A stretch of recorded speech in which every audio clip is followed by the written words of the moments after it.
I've never had any pre-existing conditions. I was healthy, and at the top of the new year, I just wanted to get healthier with more exercise. Early in March, I was going to the gym. I wanted to get healthier in the new year. And when I went into the sauna, it hit me like a Mack truck. And I could just feel it coming over me. I didn't know what it was. All I could tell myself is, you've got to get out of here. You've got to get out of here. So I washed my hands and got my stuff, and I headed to my car, and I got home. And now that's Friday the 13th. And Saturday the 14th, I got up and I said, I strangely do not feel well. And for me to take myself to the emergency room, something has got to be seriously wrong with me, because I'm not the type of person to get up and just run to the emergency room. Well, I started to dehydrate, and I had diarrhea and body chills. I went to the hospital, and my oxygen must have been in the 80s, because I was given some oxygen, and I was so dehydrated that I was given 2 bags of IV. I asked for a test for the coronavirus, and it was though I was asking for gold, and they didn't really want to give it to me, so they gave me the pneumonia test at first, and I tested negative for pneumonia. They took the coronavirus test, and they were wonderful at the hospital too, very, very professional. And because they hadn't learned about it much yet, they said, we have to wait until Monday from the Department of Health to get the test results back, and they will call you. Monday morning at 7 o'clock, the Department of Health calls, my doctor's office calls, and the emergency room calls and says that you tested positive for the coronavirus. I started to lose my taste of smell, my appetite, and I started with a fever. And come Wednesday that week, I was starting to die of respiratory failure from my feet up, but I didn't know it.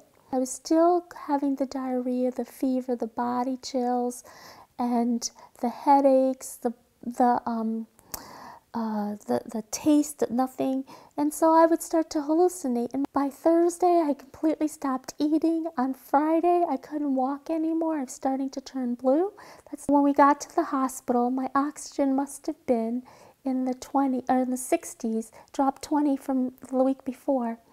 And all I can remember is getting wheeled in there and then counting down 5, 4, 3, 2, 1. I was in a coma for 30 days on the ventilator for 6 weeks. I was one of the first young females in upstate New York to get COVID at such a severe level.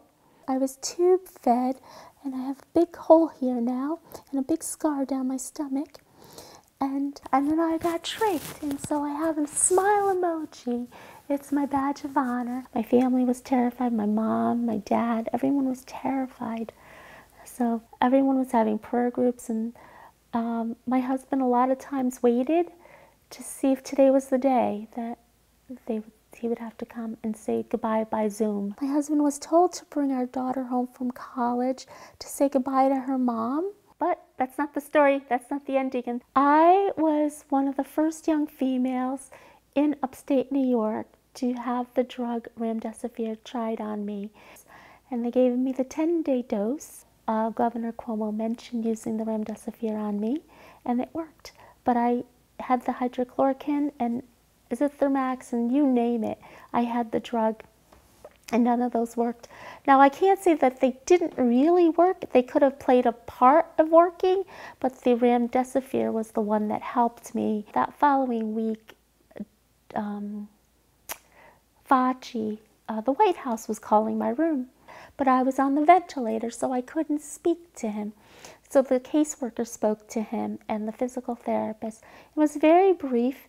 He just asked, Dr. Fauci asked, how is she doing? Is she responsive? Is she awake? This is when they were saying only old people, elderly, would be infected, and then a young female. And they also said it would go away in the heat, and they weren't sure about gyms. And that's exactly everything that happened to me. So they took it more seriously after that. And I woke up 35 days later, and I had a stay of 69 days in the hospital. And I almost died of COVID 3 times in respiratory failure because my lungs had collapsed. I was in so much pain.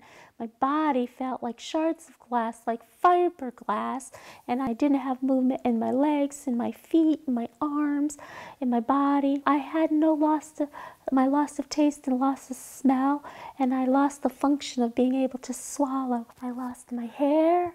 I lost my voice. I had no idea what was happening. So I thought I had a stroke. I didn't know I was in a coma for COVID. So I was lonely and I was losing hope. It was so dark and lonely. And I would ask, can I see my husband? And they would tell me no. And I'm like, why not? Originally, my doctor said that my recovery would take about a year because they don't know anything about this virus and they're learning every day. And I wanted to walk out of that hospital with the walker. So he wheeled me about 50 yards to the exit door, and then I got up off of that wheelchair and I walked out, and everyone was applauding, and it was the most beautiful, warm, sunny day. When I went in, I had my winter coat. When I came out, it was a beautiful, sunny day. I'm never going to be the normal way I used to be, so I'm embracing who I've become. And I'm walking with a cane now, but I'm working with therapists, a linguistic therapist, to help me to speak again better. I had a speech therapist because I had to learn how to swallow all over again and eat because I was being tube fed for over 55 days. I wear this watch now to check my heart rate. Right now we're normal. We're just at 86 right now, but before we started it was 119. Sometimes just walking or talking, my heart just elevates, and the tremors, the vibrations in my body just start. I start to lose my memory, and I suffer from brain fog. I'm still trying to lift weights. I'm about 3 pounds. I can carry a dinner plate, my own dinner plate, which I'm really proud of, but I can't carry a basket of laundry. I get injections every 4 weeks in my keloid scar because it got infected from the ventilator. So I think of something positive that I could turn that around and be inspirational about, because there are people that have it worse than me. I have my trach that I don't like how it looks. It's embarrassing to me, but you know, it's okay because it's a badge of honor. I lost my hair, but now I'm like, I have a new look. You know, it's okay because it's a transition. And I lost my voice, and as a speaker, it's difficult to speak. When my oxygen level went to 60, that's brain damage. But by the grace of God, somehow, I'm not brain damaged. So I've been given a light and hope, a torch to be that beacon for others. I thought that by sharing my story, I've given some hope and also some dignity and pride back to some people in the hospital, the wing I was at, so that people could feel quality of life and know that people care, even when your hope seems so dark. When I was in a coma, there were thousands of people lifting me up, and I have to return that favor somehow.